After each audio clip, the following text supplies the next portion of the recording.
छोटी बहू। अच्छा, तो कैसे करेगी तू इंतजाम? हाँ, तेरे बड़े भैया भी यही कह रहे थे, तूने माँ को जबान तो दे दी है, लेकिन इतना सारा इंतजाम करेगी कैसे? सच में नहीं पता दीदी कि मैं कैसे करूंगी। मेरे पास जितने पैसे थे ना, मैंने सब कुछ मिला लिया। ये कुछ लगभग 1,500 रुपए हुए। दीदी, माँ ने कितने रुपए दिए? माँ ने दिए 5,000 और तेरे 1,500 मिला के हुए 6,500। 6,500 में तो सिर्फ और सिर्फ पूजा का सामान आ पाएगा। पूजा के सामान के साथ फल फूल सबके खाने पीने का इंतजाम कैसे होगा? हे श्री कृष्णा, बस आप ही है जो हमारी इज्जत बचा सकते हैं। हम सब तो आपके मासूम से भक्ति तो हैं, और हम क्या चाहते हैं, आपकी पूजा ही कराना चाहते हैं। एक आप ही तो हैं जो हमारी मदद कर सकते हैं। जय श्री कृष्णा, जय श्री कृष्णा, जय श्री कृष्णा, जय। दीदी, वो कल आपके कमरे से इतनी चिल्लाने की और झगड़ने की आवाज आ रही थी, क्यों? अरे नहीं नहीं, कुछ नहीं। वो तेरे पोल्टू दादा है ना, लकड़ बग्गा है बिल्कुल, बस चिल्लाते रहते हैं जब देखो। हे पारो, अपने पति को कोई लकड़ बग्गा बोलता है? सच ही तो कह रही हूँ जीजी, मैं लकड़ बग्गर की तरह तो चिल्लाते रहते हैं वो जब देखो। पता है कल मुझे डांट डांट कर क्या कह रहे थे, जो लड़की मेरी बेइज्जती करती है बात बात पे, यानी कि तुम, तो मैं उससे बात ना करूँ कभी भी। ऐसे थोड़ी ना होता है। फिर मेरा भी क्या, मैंने भी कह दिया कि भाई मैं एक घर में रहती हूँ तो बात तो करनी पड़ेगी ना। तो फिर कहने लगे कि अगर तुमने उस लड़की से बात की ना तो वो मेरा सर फोड़ देंगे। हाँ, अब मैं सर फोड़वा लूं क्या? मैंने भी कह दिया कि ठीक है, तो फिर आप एक काम करो, मुझे ना इस घर से निकाल कर कहीं और जाके रहने लगो, किराए का मकान ले लो और फिर रहने लगो, और क्या। तो फिर क्या कहा उसने? हाँ, अरे जी, आप अपने देवर को जानती हो, पैसा मतलब पैसे से ज्यादा वो किसी से प्यार करते हैं क्या? वो किराए का मकान और वो भी पैसे का नहीं ले पाएंगे, मना कर दिया उन्होंने साफ। कहने लगे भाई यही हमारा घर है और इस घर पे ना पूरा पूरा हक हमारा भी है, तो रहना तो यहीं पड़ेगा, लेकिन उससे बात नहीं करनी है। ऐसा मुझे बाद में सावधान भी कर दिया उन्होंने जाते जाते। तो दीदी, आप मुझसे बातें करके अपनी परेशानियां और मत बढ़ाइए। अगर उन्होंने आपके साथ कुछ बुरा कर दिया तब? ना, वो क्या करेंगे ज्यादा से ज्यादा? मारेंगे ना, हाथ उठाएंगे, इसी बात का डर है ना सबको। तो मार तो मैं बहुत खा चुकी हूँ, और डांटते भी हैं, फटकारते भी हैं, बेइज्जत भी करते, तो कोई बात नहीं। अब ना मुझे इसे मार खाने से डर नहीं लगता, और उनके कहने से मैं तुमसे बात ना करूं, ऐसा तो नहीं हो सकता। लेकिन हाँ, अगर तुम्हारा मन नहीं है बात करने का तो कोई बात नहीं, मैं बात नहीं करूंगी, लेकिन थोड़ी देर के लिए। मैं तो तुमसे हमेशा बात करूंगी, क्योंकि दीदी, मैंने कब कहा कि मैं आपके साथ बात नहीं करूंगी? अभी कहा था तुमने, बिल्कुल अभी कहा था। ताकि आपकी गृहस्थी में शांति बने रहे, मैं इसीलिए तो बोल रही थी। क्यों? अरे इस बात की परेशानी तुम सब लोग मत लो, मैं संभाल लूंगी अपनी गृहस्थी, अब तक संभालती आई हूँ, आगे भी संभाल लूंगी।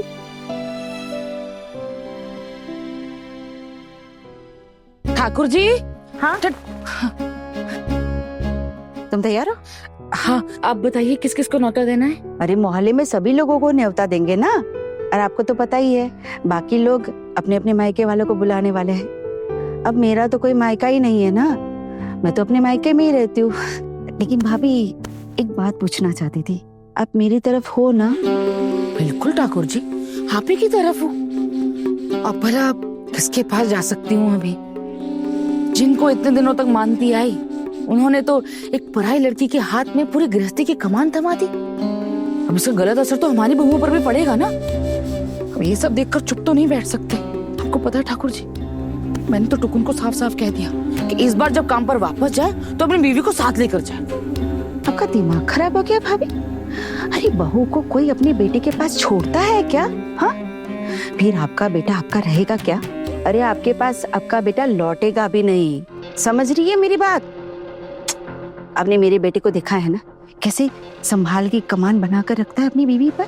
मेरा बेटा अपनी बीवी को कदमों में और मुझे अपने सर आंखों पर रखता है। देखो भाभी, मैं तो अपने बेटे और बहू पर ऐसे ही कमान बना के रखती हूँ। सही कह रही हैं ठाकुर जी, मैंने तो बिल्कुल ही गलत सोचा है। अगर मेरी बहू और टुकुन वहाँ चले जाते हैं तो ये दोनों तो खूब मजे करेंगे। हाँ हाँ, और टुकुन को तो आप जानती हैं, दरिया दिली के चक्कर में बस पैसे उड़ाना आता है उसे। और मेरी बहू भी कुछ कम नहीं है। ये दोनों वहाँ चले गए तो माँ बाप को तो बिल्कुल पराया कर देंगे। आपको ना सब कुछ याद दिलाना पड़ता है भाभी। चलिए अब चलते हैं। चलिए, वैसे ठाकुर जी, हाँ। हम क्या पूरे मोहल्ले को न्योता देंगे पूजा के लिए? हाँ हाँ बिल्कुल। अरे अभी भाभी सो रही होगी ना, हम फटाफट ये काम निपटा के आ जाते हैं। वैसे भाभी ने तो बोला ही है ना कि मोहल्ले के हर परिवार में से 1 या 2 लोगों को बुलाना है कि नहीं? लेकिन हम ना पूरे मोहल्ले वालों को बुला लेंगे। फिर देखती हूँ वो करम जली भोग प्रसाद की व्यवस्था कैसे करती है। बहुत हिम्मत दिखा रही थी ना। अरे 2 दिन नहीं हुए उसे यहाँ आए हुए और हमारे सर पर चढ़कर नाच रही है। मैंने इस लड़की को घर से निकाल नहीं दिया ना तो मेरा नाम भी पूर्णिमा नहीं। दीदी, और कितने रुपए की जरूरत पड़ सकती है? अगर 10,000 रुपए हो तो पूजा अच्छे से हो जाएगी क्या? देख, अभी हमारे पास 6,500 है, उसमें सिर्फ पूजा का सामान आएगा, बाकी भोग का इंतजाम भी तो करना है। ए छोटी मंजली, कितने लोग हो जाएंगे कुल मिलाकर? 1 मिनट, 1 2 दीदी, मेरे मायके वालों को मत पकड़िएगा। मुझे नहीं लगता कि उनको बुलाने पर भी वो लोग आएंगे। हुआ तो बस माँ ही आएंगी, बड़े पापा तो पक्का नहीं आएंगे। तो आप लोग बस घर के लोगों को ही गिनिएगा और उन सबको पकड़कर हिसाब लगाइए, देखिए कितना हो रहा है, कितने लोग आ रहे हैं। अरे बाप रे, मैं तो भूल ही गई कि माँ ने पड़ोस की औरतों को और बहुओं को बुलाने के लिए भी तो बोला है। हाँ दीदी, वो कितने लोग होंगे? मतलब आस पड़ोस में 8-10 घर तो है और सबके आज अगर 1-1 2-2 जन भी आए तो कम से कम नहीं तो 20 लोग हो गए। इस हिसाब से तो घर वाले और रिश्तेदारों को पकड़ के कोई 40-45 लोग हो जाएंगे। मतलब दीदी 50 लोगों के हिसाब से पकड़कर चलना पड़ेगा। अरे तो 50 लोगों के लिए 10,000 में व्यवस्था हो जाएगी सबकी?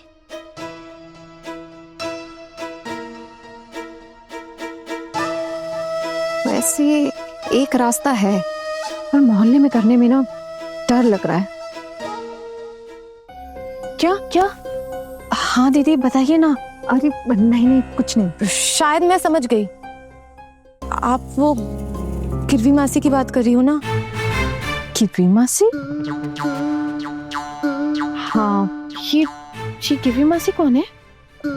है हमारे मोहल्ले में एक बुढ़िया, वो क्या करती है ना, वो गहने गिरवी रख के पैसा देती है, लेकिन हम ना उनके पास नहीं जा सकते। मोहल्ले की है ना, किसी ने देख लिया तो बहुत बड़ी आफत आ जाएगी। दीदी वो कहाँ रहती है? ठीक है ठाकुर जी, चलिए चलते हैं। चलो, लेकिन ठाकुर जी एक बात और थी, दोपहर में भोग प्रसाद देंगे कि रात को, ये तो कुछ बताया नहीं। न्योता किस हिसाब से देंगे? एक काम करते हैं भाभी, सबको ना दोपहर का ही न्योता दे देते हैं। देखना फिर वो सब लोग परेशानी में आ जाएंगे। हमें तो बताया ही नहीं ना कि भोग प्रसाद कब दिया जाएगा, नहीं तो हम लोग उनको उसी हिसाब से बुलाते ना। जब हमको पता ही नहीं तो हम क्या कर सकते इसमें? लेकिन ठाकुर जी, अगर दीदी ने पूछा कि इतने लोगों को किसकी इजाजत से बुलाए तो फिर क्या बोलेंगे? इजाजत? कैसी इजाजत? अरे मैं भी इस घर की बेटी हूँ, मेरा भी हक है कि नहीं? मैं न्योता नहीं दे सकती हूँ क्या? सब कुछ भाभी तय करेगी। इतने दिनों तक मैं उनकी हर बात मानते आई हूँ, लेकिन अगर हमारे ही पीछे लगी है तो क्या हम जवाब नहीं देंगे? हमारी इच्छा हुई इसीलिए न्योता दे रहे हैं। और भाभी ने तो खुद मोहल्ले वाले को न्योता देने के लिए बोला है ना। अब भाभी तो इस घर की बहू है, वो खुद तो सबको न्योता देने नहीं जाएगी। मैं हूं ना ननद इन सब के लिए। कल देखो कैसे फंसाती हूं इन लोगों को। सबको सबक मिलेगा, बराबर सबक मिलेगा। जब सब लोग भूखे पेट वापस लौटेंगे ना, तब देखना कितना मजा आता है उस लड़की को सबके सामने जलील होता हुआ देखकर। मैं भी देखती हूँ कैसे अच्छे से पूजा करवाती है वो लड़की। सही कह रही हैं ठाकुर जी, एक नंबर की करम जली है वो लड़की। अरे जैसा खानदान होगा वैसी ही लड़की होगी ना। अरे मैं भी पूर्णिमा हूँ, मेरे पीछे लगकर कोई आज तक बचा नहीं है। तुझे क्या करना है ये सब बातें जानकर? तुझे पता चला ना अभी पहुंच जाएगी वहां, तो चुप हो जा बस। और वैसे भी तेरे चक्कर में ना हम सबकी क्लास लग जाएगी। हाँ देख ना, ये जो गिरवी मासी है ना, पैसों के मामलों में ना बहुत गिरी हुई है ये। दीदी आप लोग प्लीज शांत हो जाइए, मैं तो बस ऐसे ही पूछ रही थी। मोहल्ले में ऐसा सब हो रहा है सुनकर मुझे जानने की इच्छा हो गई, और कुछ नहीं बस। अरे वो जो हमारी गली है ना, उसके आगे जो वो एक नया रास्ता बना है, हाँ उस रास्ते पर आखिरी वाले मकान में रहती है। पता है, पैसों के पहाड़ के ऊपर बैठी रहती है वो। इतना पैसा है उनके पास, और क्यों ना हो। कितने सारे लोग आते हैं, गिरवी रखते हैं अपना जेवर, और बेचारे पैसों की तंगी की वजह से छुड़ा नहीं पाते। फिर क्या करती है पता है, वो सारे गहने खुद रख लेती है। हाँ बाप रे दीदी, ऐसा है क्या? हाँ, अब छोड़ ना ये सब बातें, अब उसकी बात करके क्या ही फायदा। और वैसे भी हम वहां तो जा नहीं सकते ना। ये सोच के करना क्या है, कैसे करेंगे हम इतना सारा इंतजाम, और हमें तो कोई रास्ता सूझ ही नहीं रहा, क्या करें। मिल जाएगा रास्ता दीदी, टेंशन मत लीजिए। फिलहाल तो अभी मुझे यहाँ से निकलना होगा। अरे कहाँ निकलना है? अब घर पर बैठे रहने से तो पैसों का जुगाड़ नहीं होगा ना दीदी। जाकर देखती हूँ, अगर पैसों की व्यवस्था कर पाई तो। इस घर में अचानक ना कोई निकल नहीं सकता ऐसे कहीं भी मुंह उठा के, समझ में आया? मैं फटाफट जाऊंगी और तुरंत वापस लौट आऊंगी। हाँ नहीं नहीं आना, ये कैसे हो सकता है? बड़ी माँ हर मिनट मिनट पे तुझे ढूंढती रहती है। अरे दीदी अगर पकड़ी गई तो देख लेंगे ना, लेकिन कोशिश तो कर ही सकते हैं। जाएगी कहाँ? कहाँ जाना है? दीदी बोला ना, बाद में बताऊंगी, पहले हो आती हूँ, देखती हूँ कहीं से पैसों का बंदोबस्त होता है कि नहीं, फिर आके बता दूंगी पक्का। अब जाऊं? वो बताएंगी। दीदी जाऊं क्या प्लीज? ठीक है जा, लेकिन जल्दी लौट आना। पक्का, जल्दी आती हूँ। जल्दी जल्दी आना। वैसे ठाकुर जी एक बार दीदी से बता कर जाए। भाभी आपकी ना आदत नहीं बदलेगी। अरे आपका अपना पति है, अपना परिवार है, फिर भाभी को इतना मानती क्यों हो आप? क्या बताऊं ठाकुर जी, जब से ससुराल आई हूँ उन्हीं को तो मानती आई हूँ। और आपके दादा ने ना हमेशा यही कहा है कि भाभी माँ समान है, हमेशा उनकी बातें मान कर चलना। तो बस आदत पड़ गई। लेकिन भाभी अब आपको आदत बदलनी पड़ेगी ना। अब देखिए, आप तो देख ही रही है ना कि हमारी भाभी वैसी नहीं रही है जैसी पहले थी। देखा नहीं भाभी, भाभी के सर पर कैसे जवानी चढ़ गई है। हाँ देखा था ना, कैसे नाचते गाते बहुओं के साथ घूमने निकल गई थी।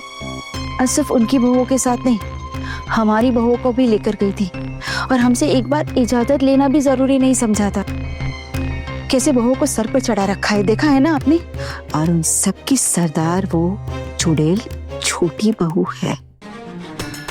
जब तक उसे इस घर से बाहर निकाल नहीं देती ना, तब तक इस घर में शांति नहीं लौटेगी। भाभी आप तो देख रही है ना कैसा घर था अपना, और क्या बना कर रख दिया उस छोटी बहू ने। सही कह रही हैं ठाकुर जी, चलिए चलते हैं। आई हाँ।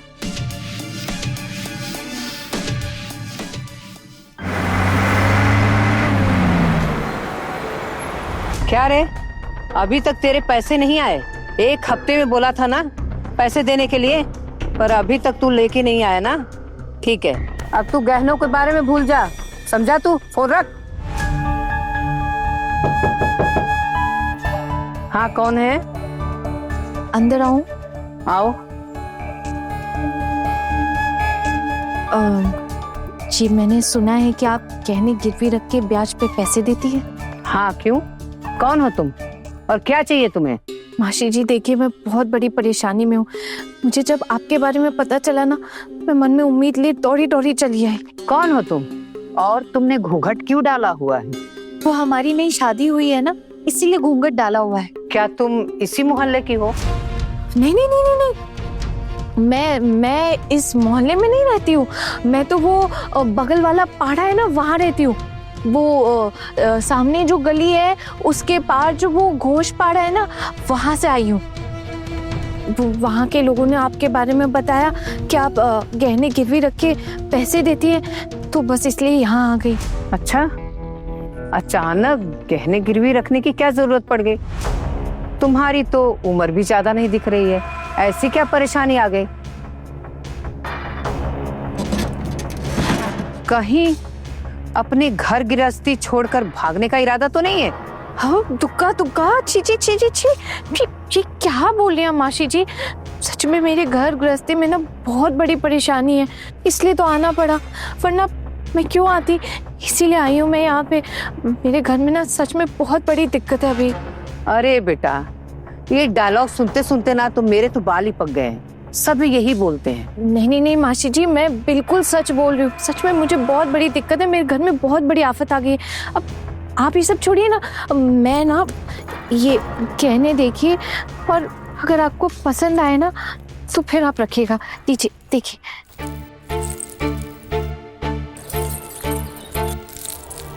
देखो बेटा, पसंद नापसंद की कोई बात नहीं है, बस तुम इतना बता दो ये गहने चोरी के तो नहीं है? पता चला इन गहनों के चक्कर में मुझे जेल की रोटी ना तोड़नी पड़े। अरे नहीं नहीं, ये गहने अपने रखो और जाओ यहाँ से।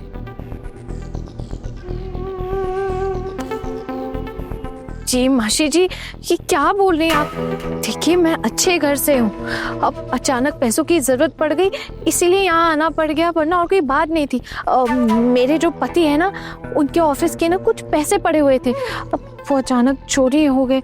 अब उन्हें ना कल ऑफिस में ना वो पैसे जमा करने हैं, अब इसीलिए यहाँ आई हूँ। अगर उन्होंने वो ऑफिस में पैसे जमा नहीं किए ना तो फिर उन्हें उनकी नौकरी जा सकती है, और सिर्फ नौकरी नहीं, उन्हें ना जेल भी हो सकती है। अब मैं अकेली औरत, मैं क्या कर सकती हूँ? इसलिए मैं ये कहने लेकर ना आपके पास आई। इससे ज्यादा और कुछ मैं कर नहीं सकती ना, और कुछ है नहीं। अपने पति को बचाने के लिए बस यही एक तरीका था मेरे पास।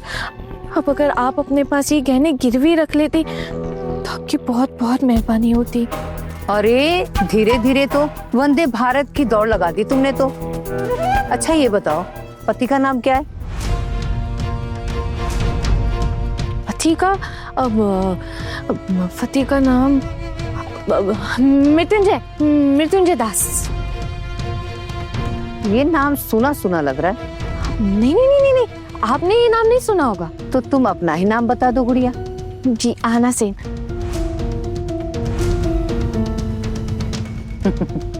ये तो बड़ा मजेदार है।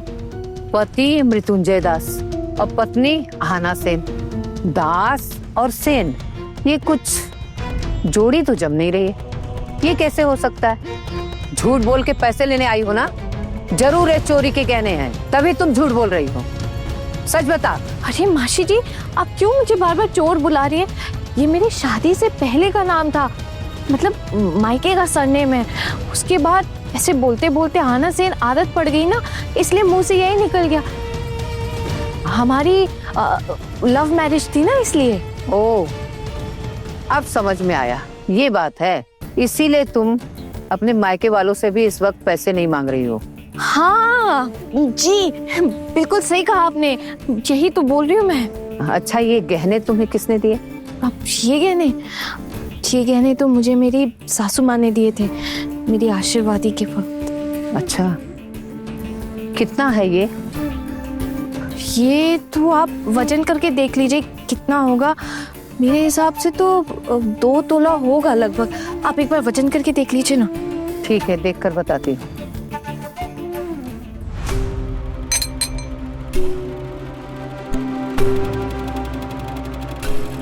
इसका बहुत ज्यादा नहीं मिलेगा, लगभग 50,000 रुपए। इतने में हो जाएगा तुम्हारा काम? बिल्कुल मासी जी, बिल्कुल। 50,000 रुपए, इतने ही रुपए चाहिए थे मुझे, हो जाएगा। और हर महीने ब्याज देना पड़ेगा, पता है ना तुम्हें? अगर ब्याज के पैसे देने में देर करोगी या नहीं दोगी तो ये गहने मेरे हो जाएंगे। ज्यादा से ज्यादा 1 साल देखूंगी। तुम समय से पैसे चुका रही हो या नहीं? समझ गई? हस्ताक्षर भी करना पड़ेगा। जी जी मासी जी, आप जैसा कहेंगे ना मैं बिल्कुल वैसा करूंगी, बस आप पैसे दे दीजिए। रुको, मैं जरा लिखा पढ़ी कर लेती हूँ, फिर पैसे देती हूँ। हाँ हाँ। आओ इधर बैठो, साइन करो। अब वो अगर ऐसे मिल जाती तो। हाँ हाँ दे रही हूँ, भागी नहीं जा रही हूँ।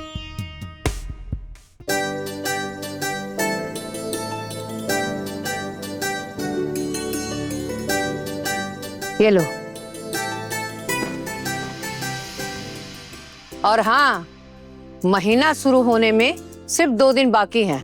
पहले महीने की किस्त अभी शुरुआत में ही देनी पड़ेगी। जी जी जी जी जी, आप बिल्कुल भी टेंशन मत लीजिए। नया महीना शुरू होने के 7 दिनों के अंदर ही मैं आपको किस्त दे जाऊंगी। याद रहे, किस्त के पैसे समय से नहीं मिले तो मैं सीधे तेरे घर पहुंच जाऊंगी। अरे नहीं नहीं नहीं नहीं नहीं, आपको आने की कोई जरूरत नहीं पड़ेगी, मैं खुद आके दे जाऊंगी आपको। अच्छा मैं आती हूँ, धन्यवाद। ठीक है, मेरी बात ध्यान रखना। जी बिल्कुल।